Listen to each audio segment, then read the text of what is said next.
A tunanina Fati, idan aka ce Sadiq ya rasa ni, duk lokacin da ya same ki, ina tunanin kamar ya same ni. Ta sami inda za ta ci mai kyau, ta sha mai kyau, ta ci nama, ta ci kwai hankalin ta a kwance ko ka ɗebo min wani bakin carbin ka zabgege ka zo min kofar gida wai ya kana ne ya Tinka shi ana wata ga wata.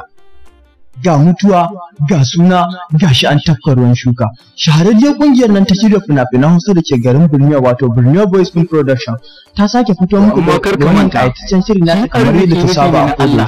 Wannan yaro Sadiq ba fa zai iya rike ki ba ko da ya aure ki. Yawwa. Saboda haka wannan yaro dan gidan sarkin noma shi za a bawa ki. Wai kai wani irin na tutsun maye ne? So nawa zan faɗa maka ka ƙara dawowa ƙofar gidanmu.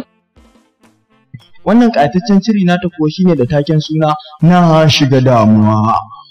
Ku biyo mu don ganin yadda wannan ƙayataccen shiri namu zai kasance. Labari ne akan wasu masoya guda biyu. Haba baba ni wallahi ba zan iya aure wanda ba na su ba, me zan yi da wani mutane. Dama ɗazu da na zo ne gurin Maryam shine take sanar da ni cewa tana nema kwarai. Sadiq. Na'am. Ina son ka, ba zan daina son ka ba har ƙarshen rayuwata. Mun san kiwon ƙaryar ban za ta wofi. Cikakkun masoya ne suna son junansu, to amma ba a nan gizo yake sakar ba, domin kuwa an ce halin mutum jarinsa. Sai dai mahaifin nata bai dattako ba domin son zuciya da son abin duniya ya rufe masa idansa, hakan yasa ya bada kagarsa aka musanya masa da angulu. Yana matuƙar sanyaya mun zuciya. Shi yasa ba na son kai nesa da ni. Lafiya kalau. Magana ce da nake so niya. To amma ba a nan gizo yake sakar ba, domin ko ita yarinyar ba ta ƙaunar zaɓin mahaifin nata ko kaɗan. Cin amana, cin zuciya, zamba cikin aminci duk yana ƙunshe a cikin wannan ƙayataccen shiri namu mai taken suna na shiga damuwa. Saboda haka ga wannan zoben ki saka a hannunki a matsayin zoben alƙawari. Ke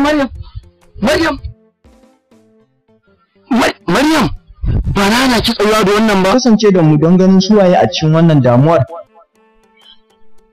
Shin masoyan yaya za su kasance? Ku biyo mu ta YouTube channel ɗinmu mai taken suna Borneo Boys Film TV don ganin yadda wannan ƙayataccen shirin namu zai kasance. Kai kuma shi ne ka kaya ta nan, dalili da ka ɗauke ta ku gudu ko kuma ka mun ruru da ya ko? Na ɗaya za ka kawo mana kiɗan babuwar ta tabara.